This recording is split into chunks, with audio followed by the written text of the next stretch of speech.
dear children, welcome back. Let's begin the new chapter in geography, that is chapter 5, and title of the chapter is Natural Vegetation and Wildlife. Before going to proceed, let us understand what is the objective of the chapter and introduction of the chapter. Here is the complete content of the chapter which we are going to discuss in the different modules one by one. Now let us see the objective of module 1. Children, we are going to understand the meaning of vegetation at first. Thereafter, we are going to get familiar with the factor affecting vegetation. These are relief, soil and climate. At the end, we will get aware ourselves with the importance of forest. Let us discuss about the amazing factors about the natural vegetation and wildlife of our country. Children, India is one of the 12th country or the major biodiversity countries of the world, where the maximum species of the earth are found. So here about 47,000 of plant species are there, including flowering and non-flowering. Apart from this, 90,000 of animal, including marine, insects and bird species are found in our country. Now let us talk about the meaning of natural vegetation. So natural vegetation means a type of vegetation or the growth of plant which grow naturally without intervening of human activity. So these are called as natural vegetation. So we can find around our surrounding the plants which are growing and we are not intervening, we are not cutting down, we are not shifting down, and they are growing naturally without our intervening is called as the natural vegetation. So the next topic is factor affecting natural vegetation. So here we are not going to discuss about the factor affecting the wildlife. Here we are going to discuss about the factor which affects the natural vegetation, and already we have discussed the vegetation means the types and the varieties of the plants. So now the factor which affects are the relief, soil and climate. Now children, here we need to understand what is relief. As we have seen in previous videos and chapters, that relief are the different landmass of the earth. So here different landmass, what are these different landmass in our country? These are somewhere we find mountain and somewhere some landmass are in the form of plateau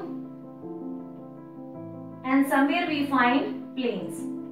So all these different forms of land, mountain, plateau and plains, these are the different forms of land. So different forms of land is called as relief.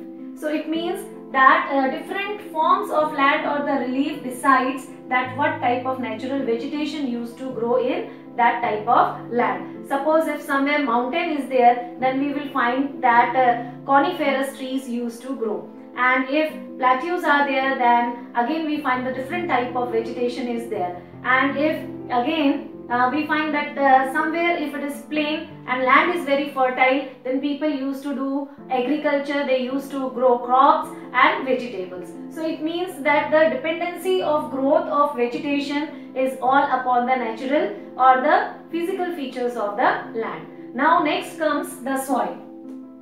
Now children, as we have seen in India, different types of soils are there, and we have studied in the previous chapters also. These types of soils are black, alluvium, marshy, sandy, etc. So now if it is alluvium soil, then we can easily come to know that what type of natural vegetation will grow. It will grow, basically it will be fertile for the growth of agriculture or for the growth of crops, production and vegetable. So these kind of vegetation will grow more and more in that type of soil. So due to the soil type, we can say again, due to the types of soil, the natural vegetation used to grow.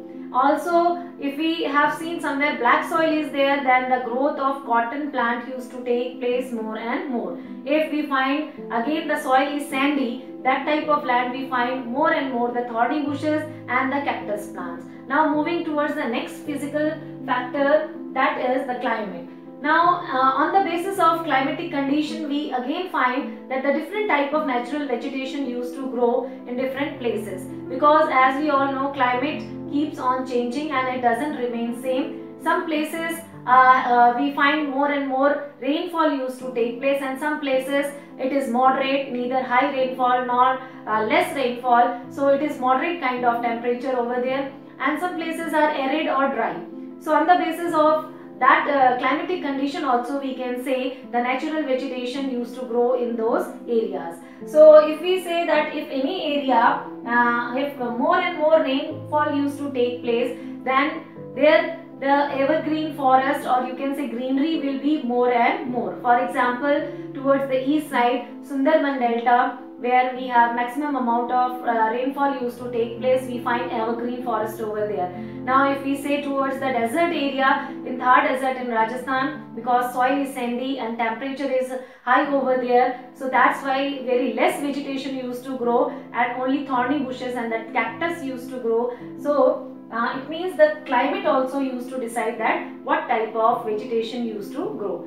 So at last we can conclude that the factor which affects the natural vegetation are relief, soil and climate. Natural vegetation and wildlife. Natural vegetation and wildlife refers to the plant community which grows naturally without human aid and had been undisturbed by the human for a long time. This is also called virgin vegetation. Two key terms used for natural vegetation is flora and fauna. The term flora is used to denote plants of the particular region or a period. The species of animal found in particular region or a period are referred as fauna. It would be very interested to know that India is one of the 12th mega biodiversity countries in the world. It has 47,000 plant species and has 10th place in the world and 4th place in Asia. There are about 15,000 flowering plants in India and approximately 90,000 species of animals with unbelievable varieties of fish and marine life. Diversity of flora and fauna is primarily due to three factors. They are relief, climate and ecosystem. Relief is basically defined the land and the soil characteristics of an area. Nature of land influences the type of vegetation. For example, fertile land promotes agriculture and different types of crop production. Soil. Different type of soil provides different kind of vegetation. For example, sandy soil of desert supports the cactus and thorny bushes. Wet and marshy deltaic soil supports the mangrove forest, while soil on the hill slopes have conical trees. Climate. Let us see now how climate of an area put an impact on flora and fauna. It involves three factors: temperature for a period, photoperiod or sunlight, precipitation or rainfall. Each of three factors directly influences the natural vegetation and wildlife around it. How does temperature impacts vegetation? Let us see.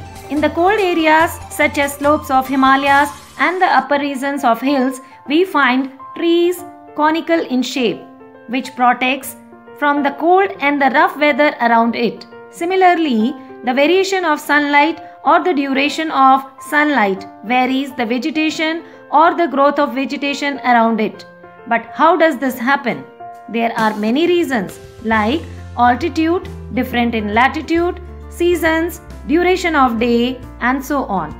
Let us now quickly see how precipitation or rainfall influences natural vegetation and wildlife. In India, rainfall is typically brought either by advancing southwest monsoon from June to September or retreating northeast monsoon from October to December.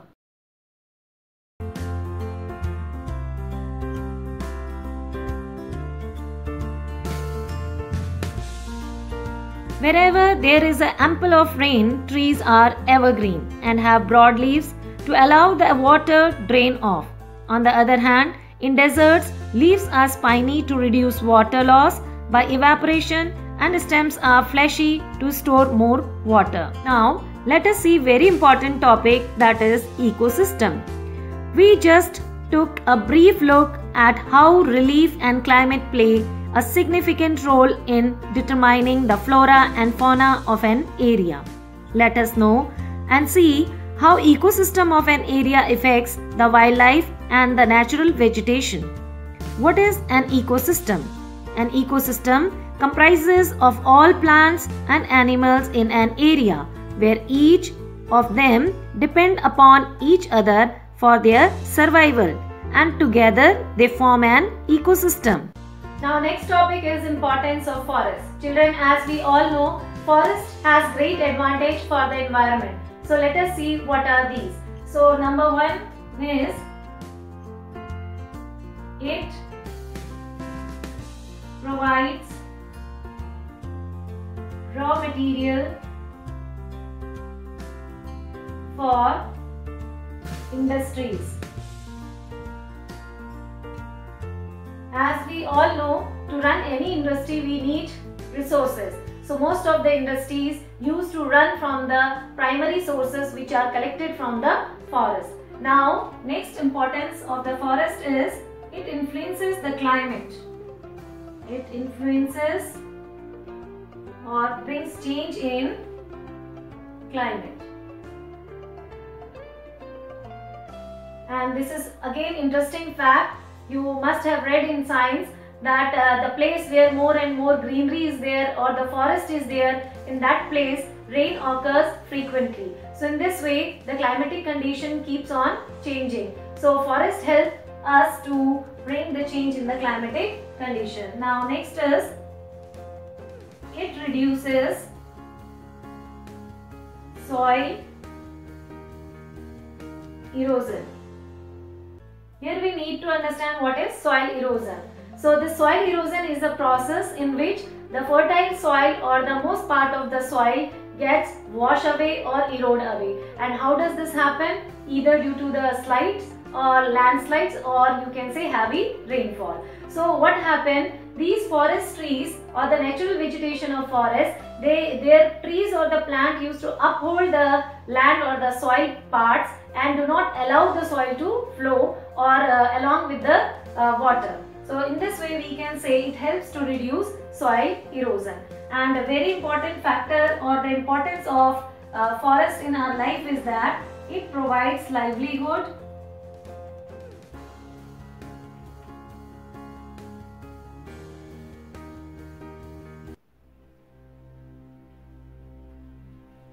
livelihood means earning.